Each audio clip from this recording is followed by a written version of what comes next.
Good morning, Fort McMurray, Wood Buffalo, and the rest of the world. You've tuned in to the Mac City Morning Show. I am your host, Elliot Pierre, and we're going to start this show off the same way we start every show off. Sorry about that. With a moment of gratitude. I know you could be doing a million other things with your time, and the fact that you spend it with us truly does mean the world to me, so thank you. On that note, Tanner, hit him with the intro. How's she cutting, me loves? You're listening to the Mac City Morning Show.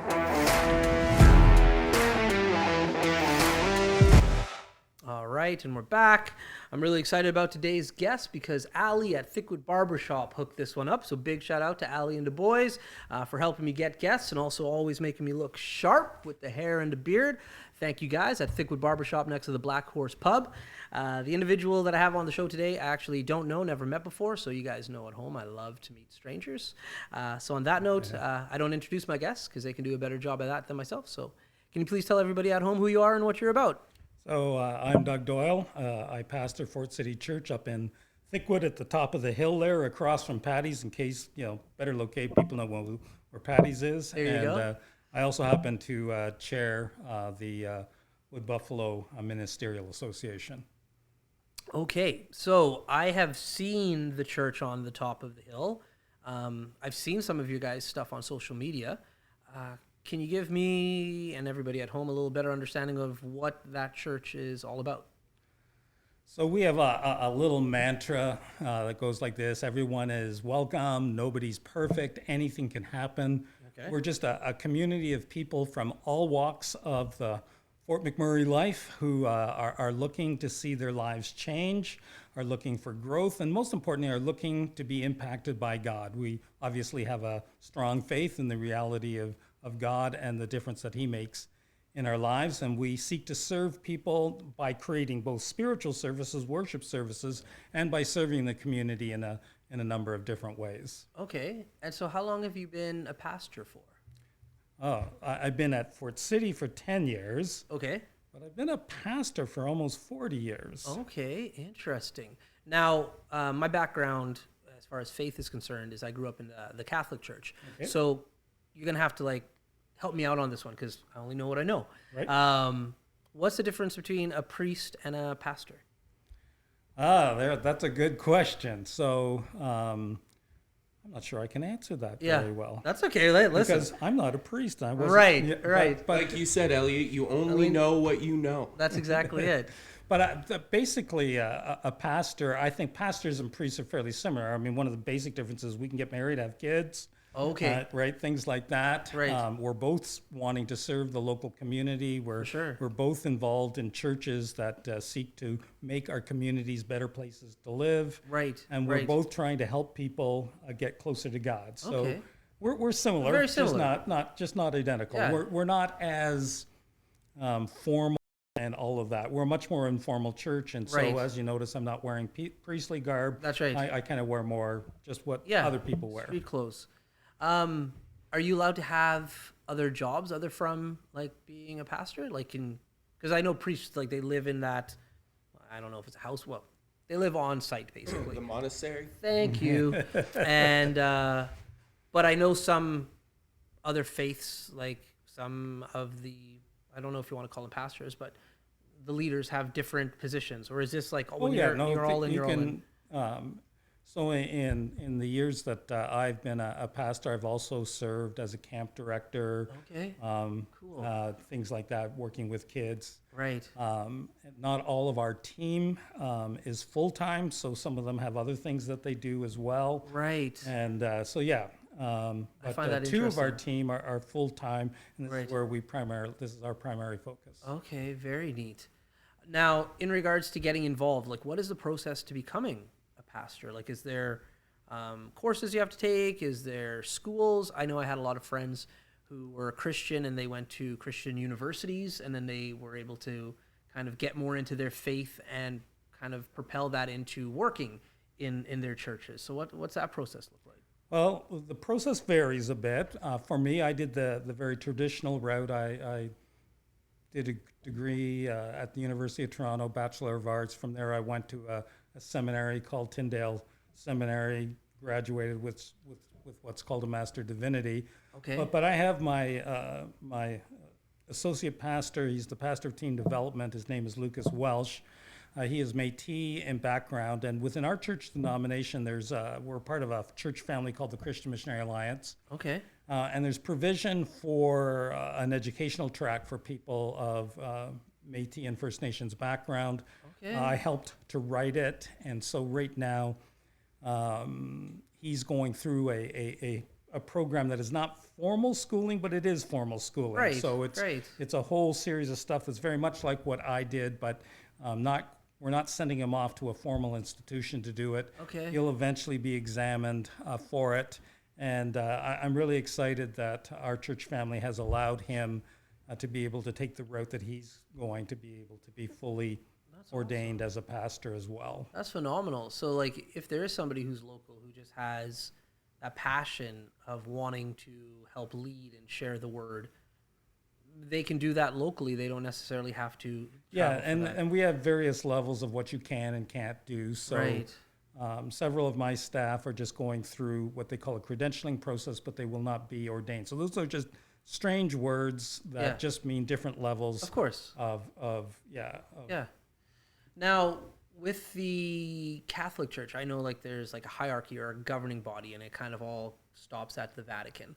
So with your church, is it completely local and like the community supports you, or like financially and helps you guys keep going, or is there a governing system as well that helps support what you guys do? It's a both and. Okay. We're definitely, I mean, our existence is totally, locally funded, and Right. This past year with a little extra help from Trudeau. But anyways, that's another thing altogether. Yeah, okay. And but yeah, we're locally funded. It is the giving of the people, the passion of the people to Okay. make what we do happen. But we are part of a larger church family. Okay. And so there are, a number of churches like us throughout Alberta, throughout Canada. Mm-hmm. And then we're part of it's not like the Catholic Church. It's not a hierarchy, but we're affiliated with churches like us all around the world. Awesome. So there are more churches like us, which we call Christian Missionary Alliance churches, outside of North America than in North America. Okay. And doing all sorts of different things just to connect people with God and just to serve their communities really well. So there's like a good support system, not just locally, but externally that you can rely on. You have some people that you can call and say, hey, this is what's going on. I mean, I have a coach, mentors, all of that. We have a really rough thing we do once a year as a church family. We go to the off season to Lake Louise and do a little retreat together. All of the Alberta Right. and Northwestern Ontario pastors come together. Very cool. So yeah. So what was it about this direction that like spoke to you that you wanted to get involved in this? Yes. 40 years ago, 40 plus years ago now. Yeah, that's a long story, so I don't know how much I want to tell. But yeah, my plan was to go into teaching, be a high school teacher, and this would give my summers free. I was very influenced by camps. I love the outdoors. I love camping. I love children's camps. I love canoe tripping, all of that type of stuff. So I thought I would be a teacher, work with kids then. But there is this mysterious thing that we call the call of God, and I've been telling the story to my church on a couple of Sundays, just how, for me, God turned up through a couple of individuals. One girl, I'll just tell one story. This is down in Toronto, right before the Ontario legislature. We're at College Street, University, somewhere in that area, and there's a busy intersection, and there's a girl that I have not seen for years. Right. And she sees me, walks up to me. She had been at my high school, and just looks at me and says, what are you doing? I haven't seen you for years. How's it going? And we get into a conversation, and what are you doing? What are you planning? I said, well, I'm going to graduate this year, and I'm going to go to teacher's college and become a teacher. And then all of a sudden, she becomes quite animated, looks me straight in the eye, and then yells at me, Douglas, Doyle, you know that's not what you're supposed to be doing. You know that God's called you to pastoral ministry. What? She looks at me, walks away. I've never seen her since. Wow. So that was part of 3 incidents that are all wow stories that let me know that maybe God had a different plan for my life than I had. And so I went into pastoral ministry, have never looked back. It's been awesome. Yeah. And then the last 10 years in Fort McMurray have been the toughest and most amazing years of all those years. Okay, well, you totally just segued into my next question for you. So you've been in Fort McMurray for 10 years now. How did you hear about the community? What brought you here? That's a fun story, too. So I was wrapping up, thinking it was time to move to another church, and had a call to serve actually as the dean of a seminary in Saskatchewan. That's kind of was going to be the next stage in my career journey after all of this. And then I got this little call from a church in Fort McMurray just saying that, hey, you should consider being a pastor here. There was an interim pastor at the time. I just laughed. I mean, I said, not a chance. 6 weeks later, this guy comes up with a brilliant idea that I knew was a ploy and all of that. He said, I'd like to hire you to do some consulting for the church. Okay. And this is where I go, oh yeah, I get it all. I said, you need to, he says, no obligation, no nothing. Just come up and tell the story of what you did in your previous church, work with the people here, give them encouragement that your story would be encouraging to them. Right. And I said, man, an all expenses trip to somewhere I've never been, that would be awesome. Can I get, got to go see the places where all those ducks died. Right. And, I said, there's this place called the Oil Can, should go see it. And, anyways, he said yes, and it was an amazing weekend. Right. I came up, toured, worked with that. First night I got a text from somebody who had been in my previous church, was up here, said, me and the boys doing wings down at Wings and Beer at Earl's. Want to join us? So I showed the guys, and they said, that's fine. Why don't you go? And one of the guys said, well, I could be a designated driver for you. He said, no, I think I can be fine. I can handle this all right. And, but he was just, anyways, all of that. I went down, had a great time, ended up meeting with a bunch of guys that were asking me about everything from, do I own a truck, which I did, so that I don't know, I would have been in trouble if I didn't, And, trucks, guns, sleds, and then we got into faith, and then I ended up staying longer with one guy who was just going through a really messy, hurtful divorce, and just stuff was happening. Stayed the weekend, got a great tour of all the inner workings of Suncor. Cool. That was awesome. And then, on the Sunday I preached at the church, and just gave a message on risk and adventure, because it's kind of a risky, adventuresome place. And just took that as a theme. Ended up getting a standing ovation at the end of the message. One of the board members comes up to me and says, this church isn't very expressive like this, that this must be something like God at work. Right. And eventually I realized that it was God at work, and I turned down the seminary. I came to a church that was much smaller than what I'd been at before. Right. And it's been an amazing up and down, incredible ride, fire, floods, all those things, economic downturns, all those things that are Fort McMurray these past 10 years, from boom to bust to maybe going somewhere again. Been an amazing place to be. Very cool story. All right, Tanner hit me up with a signal that he's ready with his questions. We have a segment on the show called the Mac City Minute. He's going to ask you some questions. I have no idea what he's going to ask you. I wish you nothing but the best of luck. Tanner, hit him with the Mac City Minute. Alrighty, question number 1. What is one event people would be surprised your church puts on? Well, maybe they won't be surprised anymore, but we do the car show every year at Father's Day. So it is an awesome show. We pack the parking lot with the most amazing vehicles, and we get up to, we'll see what happens post-COVID, but up to 8,000 people turn up to that show. Wow, cool. Question number 2. What is a go-to after-church activity you like to do with your friends and family? Well, with friends, I just like to get outside and outdoors, and I do a little hunting and fishing, so all of that is awesome. With my family, with my wife and kids, my kids are now not in Fort McMurray. We just like to get out and eat at any of the places around Fort McMurray. We're out. If you get on my Facebook, you'll see the date night getting out is regularly featured. We get out to all of the different places around town, because there's lots of opportunity in this city. In the city, outside of the city, we love it all. Right on. Question number 3. What is one passage you know that you think everyone in our audience should hear? One passage, like as in a Bible passage. Yes. So I'll just go with the most simple and most basic that many of you will already know. You know, you see maybe you remember back in the day when the football guy would have this sign on in the field, maybe not. But anyways, it's John 3:16 that says, "For God so loved the world that he gave his one and only son, that whoever would believe in him would not perish but have everlasting life." And if I'm allowed to do one more, it is John 10:10 that says, Jesus says, "I've come that you might have life and have it to the full." Which is, our faith is all about life now, life forever, life to the full now, life that makes a difference now.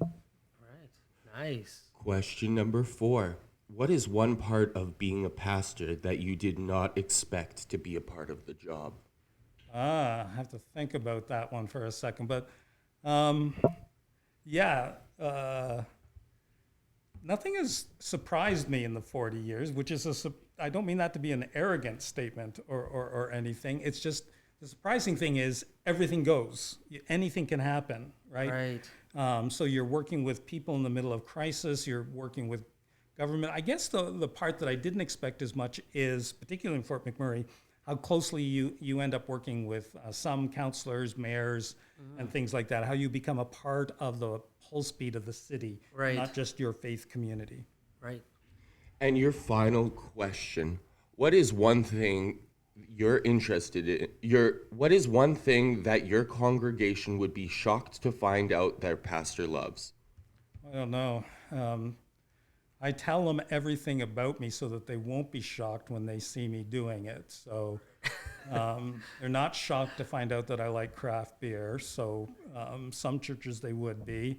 They're not shocked that I'm involved, that I like the shooting sports. I've taken a couple of courses in the shooting sports courses. Did the long distance shooting course with Rob Furlong, who comes up here and teaches things. Okay.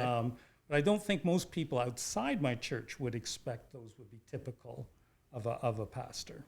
Right. And those have been your 5 questions. There we go. All right. Now, before we started filming, you were talking a little bit about some of the different programs of the days of the week, from what happens on Thursdays and Fridays, and kids can drop in for lunches and stuff.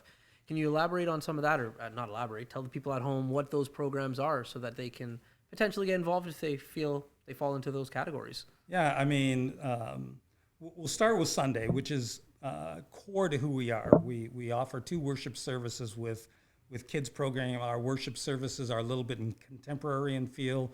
We have a worship band that some might say rocks a bit. So depending on your view of church, this won't be typical of your view of church. So we're an enthusiastic congregation without being wild, somewhere in the middle there. I love that. So yeah, great music, great sense of community, and just some really practical teaching on what it means to live better, live well, and live connected to God.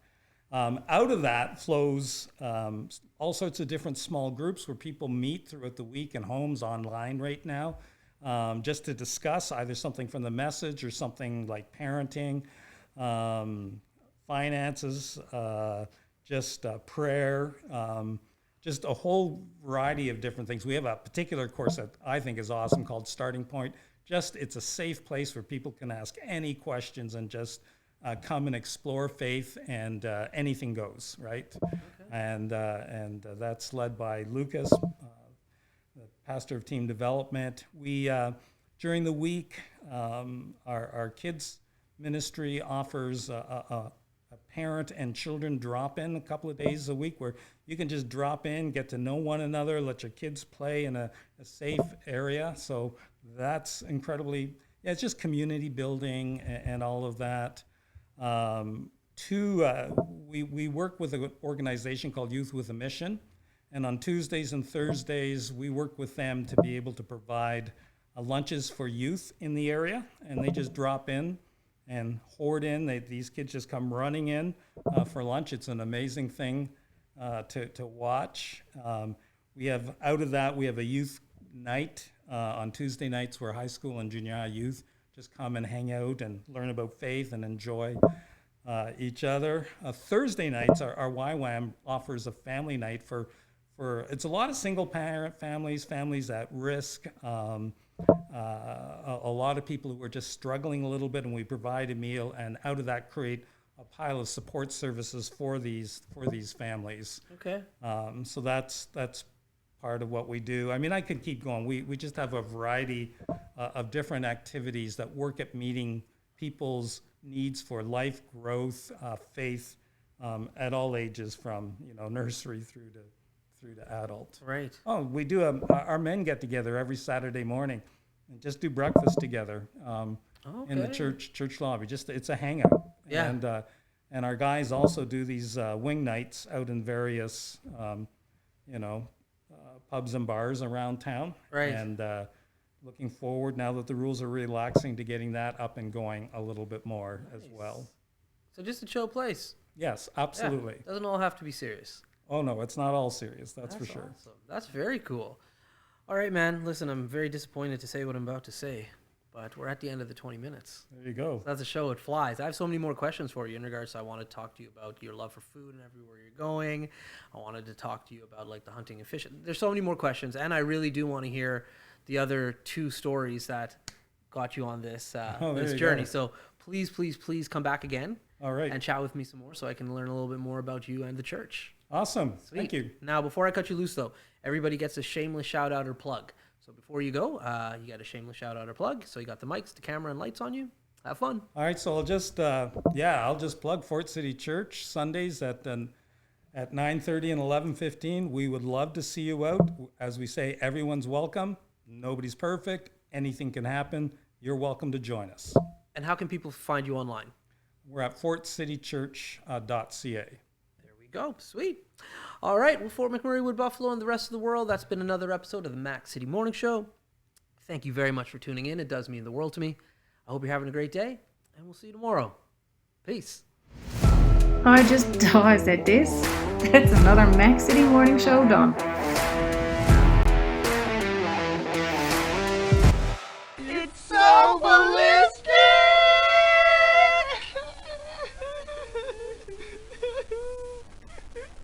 Talk about quenching your